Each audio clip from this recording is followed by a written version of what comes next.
What's up guys? Ayan mga idol, dito na po kami sa sa San Roque. Grabe yung pinagdaanan namin ni Kuya pa. Sobrang hirap.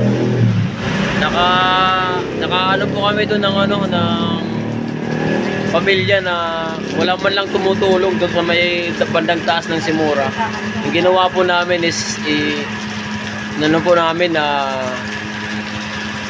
pinasakay po namin yung pamilya niya, tapos ano lang po sa pababa kasi wala pong mag-aayos, malayo po sa Tagapalapag po siya. Parang yung pangalan niya Arnold yata kilala po niya si Joey the Great. So binalik po namin sila doon sa kanilang pinanggalingan para mapaayos yung motor nila kasi yung kadena nila nasira.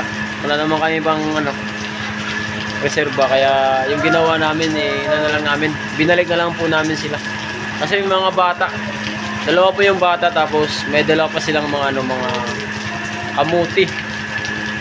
So yun guys, malapit na po kayo makaabot sa landing pad.